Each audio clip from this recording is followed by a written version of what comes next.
Hello guys! Hello Libra! Welcome dito sa aking channel, Kapalaran 888. Welcome Libra! Alamin natin kung anong messages, messages, gabay, energy para sa lahat. Ito ay love and relationship reading para sa lahat ng Libra.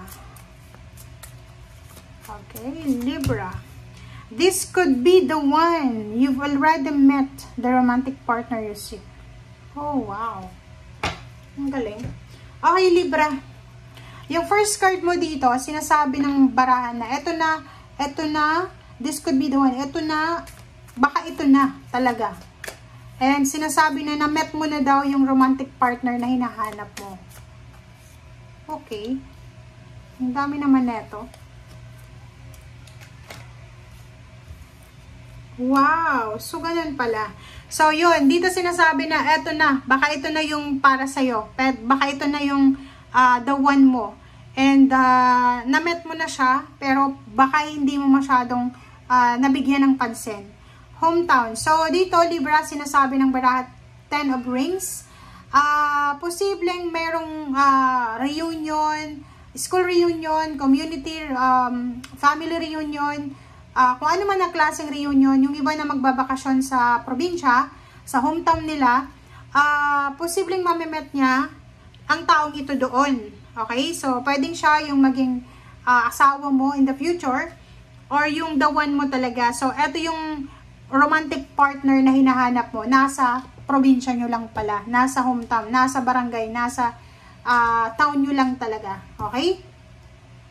So, dito sinasabi ng barahan na posibleng, kung babae ka, makakatanggap ka ng date card invitation from this one, na parang sinasabi na eto na siya, the one. Doon sa mga pupunta ng probinsya, uuwi, magbabakasyon, makikipag-met sa mga dati mong kaklase, kaibigan, kakilala.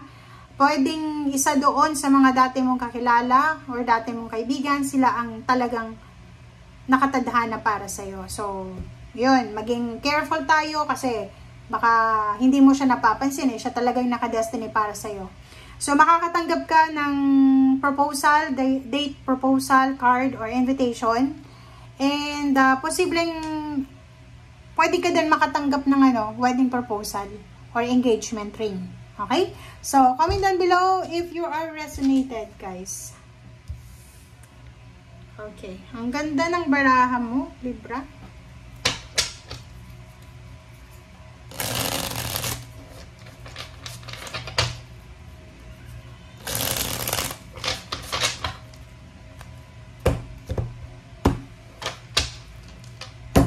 Okay. First two cards. Wow. Yun na nga. So, dito sinasabi na talagang may magkakagusto sa'yo. And yung taong ito talaga ay kilala mo na siya. Kaso lang, hindi ka sigurado. Nasa Two of Swords ka. Two of Swords. So, sinasabi ng barahan na parang hindi ka sigurado kasi kilala mo na siya, di ba? So, parang sinasabi mo na, ay, hindi ko yan gusto, ganyan, ganito. Pero hindi mo alam, siya talaga yung nakadestiny para sa'yo. Pwedeng siya ay mag-propose sa'yo ng kasal. Or pwedeng yung taong to ay mamimet mo ulit siya sa isang party or sa isang reunion.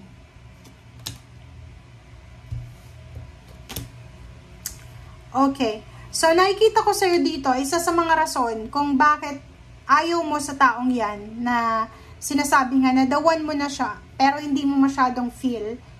Kasi, kilala mo nga siya, diba? Kilala mo siya. Kung babae ka, kilala mo yung taong ito na playboy, 'di ba? Kung lalaki ka naman, kilala mo na maraming boyfriends yung babaeng 'yan. So, isa 'yun sa rason kung bakit nahihirapan kang tanggapin yung proposal niya o yung sinasabi dito ng barahan na siya talaga yung the one mo, siya talaga yung hinahanap mo. 'Di ba? Wow. Okay, so dito sinasabi ng baraha, guys, na yung iba sa inyo, natatakot kayo na makulong sa isang relationship, lalo na yung parang natatakot ka kasi kilala mo yung taong yon, or natatakot ka na maging stagnant yung relationship mo. Kasi parang feeling mo, every day, kailangan mong ipaglaban. Parang ganon. Like for example, pag alam mo na yung karelasyon mo or nangliligaw sa'yo ay playboy, playgirl, ang feeling mo talaga dito, magiging stagnant ka, parang flower base, and everyday kailangan mong ipagtanggol yung relationship nyo, kailangan mong proteksyonan, di ba? Parang walang peace of mind. Parang yun yung rason kung bakit hindi mo mabigyan ng, kumbaga, ano tawag dito? Klaro, ito na relationship na gustong pumasok sa buhay mo.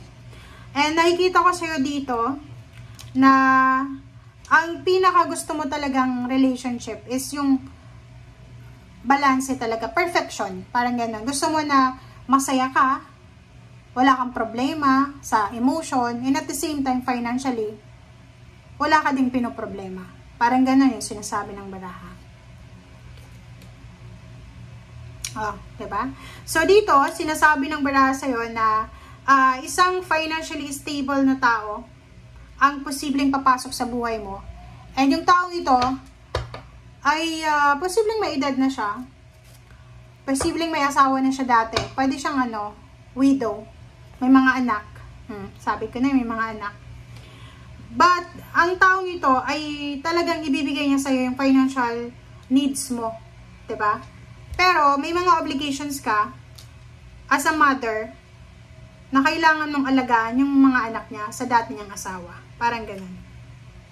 So, yun. So, nakikita ko sa'yo dito na maraming possibilities, maraming posibleng mangyari sa'yo, lalo na sa usaping relationship. Yung Libra na to ay hindi siya masyadong nakafocus sa love talaga, na yung parang mag-aasawa ko dahil sa love. Ang focus niya dito is financially, emotionally, dapat meron yung taong yun. Okay? So, doon naman sa mga single na Libra, sinasabi ng baraha na yun, posibleng may taong papasok sa buhay mo, and then pwede kang mabuntes kung babae ka ng taong ito. And hindi lang isa yung papasok sa buhay mo para mag-share ng kanilang emotion or parang magpakilig sa'yo. Dalawa sila. Pwede yung isa financially stable, pwede yung isa teacher, yung isa naman is police, ganyan, or militar. And posibleng kayong dalawa ay, kung sino man dito yung maging asawa mo or maging partner mo or pipilian mo, posibleng magkaroon kayo agad-agad ng anak. Dalawang anak to. Okay? And sa ilalim ng baraha mo, tatlo to eh. So sinasabi ng baraha na ang daming may magkakaroon ng gusto sa'yo. Diba? Parang maraming makakapansin sa'yo, Libra. Sa mga susunod na buwan, lalo na sa Librang single or kahit Libra na may asawa, para siyang in demand. Okay, thank you guys for watching. Bye!